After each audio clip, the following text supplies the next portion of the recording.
Lockdown ನಡುವೆ ಅಂಗಡಿ ತೆರೆದು ವ್ಯವಹಾರ ನಡೆಸುತ್ತಿದ್ದ ಹಲವು ಅಂಗಡಿಗಳಿಗೆ ಮಂಗಳೂರು ಮಹಾನಗರ ಪಾಲಿಕೆ ಅಧಿಕಾರಿಗಳು ದಂಡ ವಿಧಿಸಿ ಬೀಗ ಜಡಿದಿದ್ದಾರೆ. ಬೆಳಗ್ಗೆ 6 ರಿಂದ 10 ಗಂಟೆಯವರೆಗೆ ಅಗತ್ಯ ವಸ್ತುಗಳನ್ನು ಖರೀದಿಸಲು ಮಾತ್ರ ಅವಕಾಶವನ್ನು ಕಲ್ಪಿಸಲಾಗಿದೆ.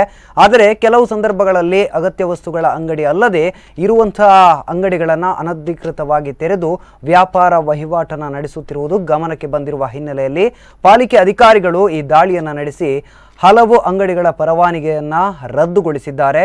ಇನ್ನು ಕಾರ್ಯಾಚರಣೆಯ ವೇಳೆ ಕೋವಿಡ್-19 ಮಾರ್ಗಸೂಚಿ ಉಲ್ಲಂಘಿಸಿ ವ್ಯಾಪಾರ ವಹಿವಾಟು ನಡೆಸುತ್ತಿದ್ದ 78 ಅಂಗಡಿಗಳಿಗೆ ಸುಮಾರು 68,350 ರೂಪಾಯಿ ದಂಡವನ್ನು ವಿಧಿಸಿ ಈ ಪೈಕಿ 30 ಅಂಗಡಿಗಳ ಉದ್ದಿಮೆ ಪರವಾನಗಿಯನ್ನು ರದ್ದುಗೊಳಿಸಲಾಗಿದೆ. ತಾತ್ಕಾಲಿಕವಾಗಿ ಮುಂದಿನ ಆದೇಶದವರೆಗೆ ಅಂಗಡಿಗಳನ್ನು ಮುಚ್ಚಲಾಗಿದೆ.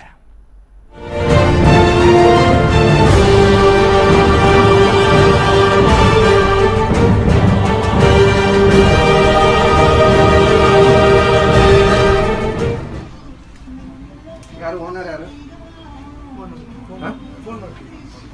ಎದ್ದೇಳಿ ಸಾಕು, ಬನ್ನಿ ಹೊರಗೆ ಬನ್ನಿ.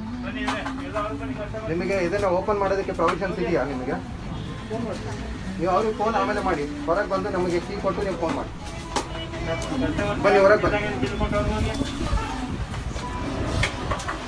ಬನ್ನಿ ಅಮ್ಮ ಸಾಕು, ಬನ್ನಿ ಹೊರಗೆ ಹೋಗಿ.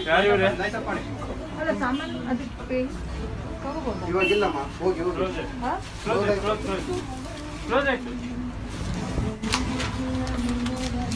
ಬನ್ನಿ ಹೊರಗೆ ಬನ್ನಿ.